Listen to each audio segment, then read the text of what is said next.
Cher Xavier, nous arrivons à la fin de cet entretien et je vous ai demandé deux choses. Tout d'abord, avez-vous un objet auquel vous êtes particulièrement attaché et pourquoi? Et après, vous allez nous lire l'épilogue D'accord. de votre livre. C'est à vous. Alors, un objet... Ah, je suis un mauvais élève. J'ai décidé de prendre le contre-pied. C'est marrant parce que je collectionne beaucoup de tableaux et d'objets. Donc, si vraiment je suis très animiste, vraiment, c'est la deuxième fois que j'utilise ce mot dans cet entretien. Mais j'ai décidé de prendre le contre-pied. C'est un bon exercice en écriture de prendre le contre-pied en général. Et mon objet, c'est... J'ai pensé à un moment donné, pour vous répondre, j'ai pensé à, vous savez, ces carnets, ces très jolis carnets pour écrire. Et plusieurs fois dans ma vie, je me suis fait plaisir. Je me suis acheté un très joli carnet. Je me suis dit, je vais écrire dessus, ça va être magnifique, ça. J'ai jamais de toute ma vie réussi à écrire sur des jolis cahiers. Jamais. Alors là, j'en ai rempli des cahiers, mais des cahiers vraiment, vraiment ce qu'il y a de plus bas de gamme, déchirés, des vieilles enveloppes, au retour, j'ai torturé le papier. Mais des beaux cahiers, j'ai jamais réussi à écrire sur des beaux cahiers. Et donc mon objet, finalement, ce que j'en déduis, c'est que finalement j'ai une espèce de respectabilité du cahier, du beau cahier, à tel point que je n'arrive pas à écrire dedans. Donc j'ai plusieurs beaux cahiers, si ça intéresse quelqu'un, absolument vierges, et voilà, j'en suis bien malheureux. J'aimerais briser cette aura que les beaux cahiers ont, mais voilà, on ne se refait pas. J'aime bien écrire sur des supports vraiment ce qui est plus modeste, dans des conditions ce qui est plus humble aussi. Voilà pour l'objet. Et maintenant, je passe à la Alors, vous lecture. allez nous lire, oui, un extrait de votre livre, qui est donc, si vous voulez le recontextualiser pour nous. Alors, c'est l'épilogue. Mhm. Alors, c'est marrant de vous lire l'épilogue. Ce n'est pas un spoiler pour les plus Non, jeunes. ça c'était la condition, C'est sine qua non. c'est vraiment une lettre que j'adresse, moi, Xavier Leclerc, à mon arrière-grand-père. Et qui, si on me demande mon intention au sujet de 120 francs, je pense que ça donne des éléments de réponse en tout cas. Lundi 10 décembre 2018. Cher Saïd, sur la carte postale achetée en ligne, tu ressembles à un jouet, un zouave automate.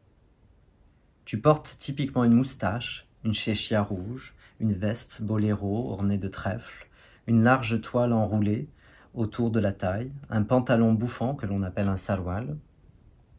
Tu as pourtant le regard d'un animal en captivité, des yeux clairs pétrifiés que je reconnais bien. Matricule 475, 3e régiment. Tu t'appelais Saïd Ben Ali Haït Taleb. C'est écrit à la main sur ton certificat de décès. Me voilà donc à chercher un zouave perdu, parmi tant de vies perdues, d'histoires perdues.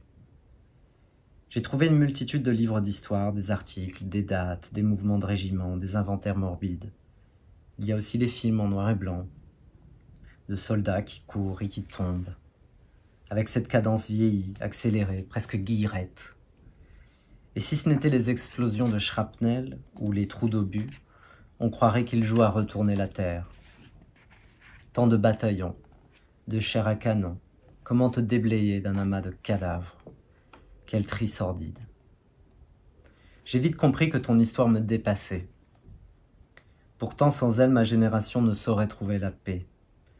On pourrait croire que c'est toi le fantôme. Après tout, tu es mort il y a bien 100 ans. Mais nous sommes les fantômes. C'est nous qui sommes tourmentés et qui tourmentons. C'est nous qui bourdonnons comme des mouches contre la vitre. Pourquoi nous appelle-t-on encore les jeunes issus de l'immigration?